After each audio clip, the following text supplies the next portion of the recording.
Brought to you by TechnoSpark 20 series smartphones.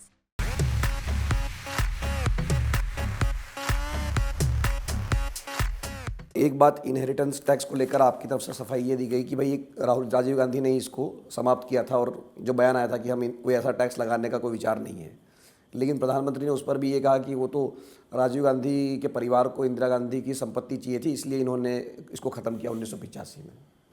अब आप भी वही चाहते ना, मोदी भी वही चाह रहे ना। देखिए पेट्रोडा ने ऐसा बोला, फिर क्या उस पे विश्वास करते हो, इस पे विश्वास करते हो?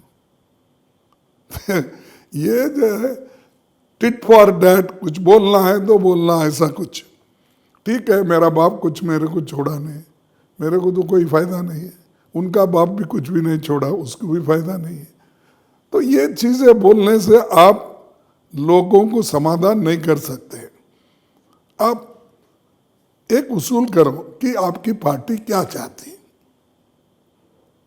मेरी पार्टी ये चाहती है कि जनगणना करने से लोगों के हैसियत मालूम होता है, लोगों को ये मालूम होता है।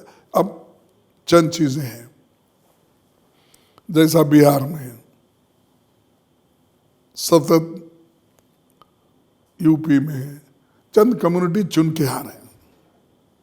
जब चंद कम्युनिटी चुन के आते हैं तो उसमें बहुत से एक 10% तो सुधार होता है।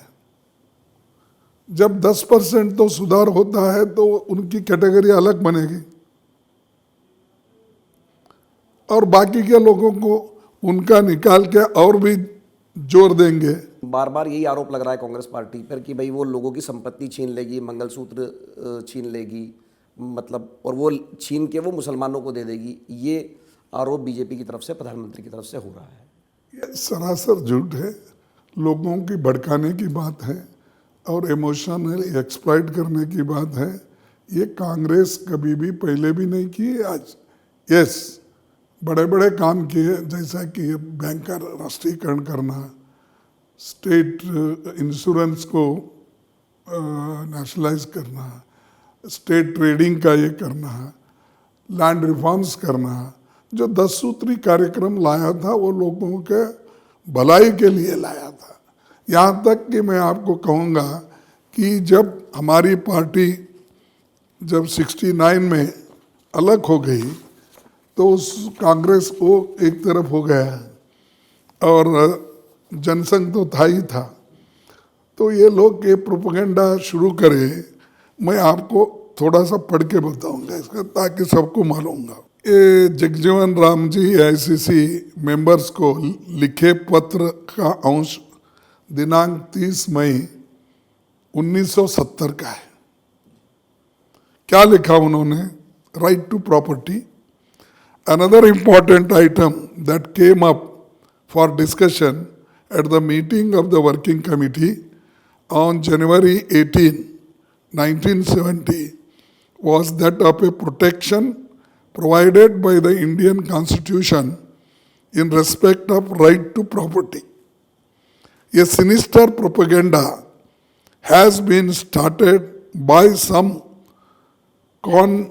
conservative parties like the Swatantra, Janasangh and so-called Congress O, हमारे में से पुट के जो गए थे, that the Congress is planning to take away the right of property from the Constitution and even the small cultivators and the poor classes will be deprived of the few acres of land or small houses that they own.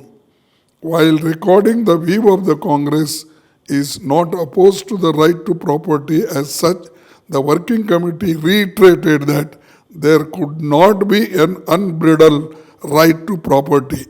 This right has to be regulated and large disparities between various sections of society are narrowed down, and the poor and the weaker sections of society also possess some land and property. बताइए हमारी मंशा कहाँ है यहाँ पर? नहीं, तो ये तो आपने 1970 का जो पत्र है वो आपने दिखा दिया कि ये पहले भी इस तरह का प्रोपोगंडा चल रहा था, लेकिन इस बार तो जो मौका मिला वो तो सैम पित्रोदा जी ने ये कहा कि भाई ऐसा प्रस्ताव अगर आता है तो उस पर विचार होना चाहिए, जैसे अमेरिका में है। तो ये तो कोई प्रोपोगंडा बीजेपी ने शुरू नहीं किया ना। ना उन्होंने तो वहाँ की बात बोले। हमारे जो मैनिफेस्टो है उसमें है, जो हमने मैनिफेस्टो किया है वो ऑथेंटिक है, पार्टी का लाइन है। उन्होंने जो कहा अपने विचार रखे। हर पार्टी में अलग अलग लोग होते हैं, उनके विचार होते हैं। अगर आप डेमोक्रेसी को मानते हैं तो ये उनके विचार हैं, उससे कोई लेना देना तो नहीं है हमको।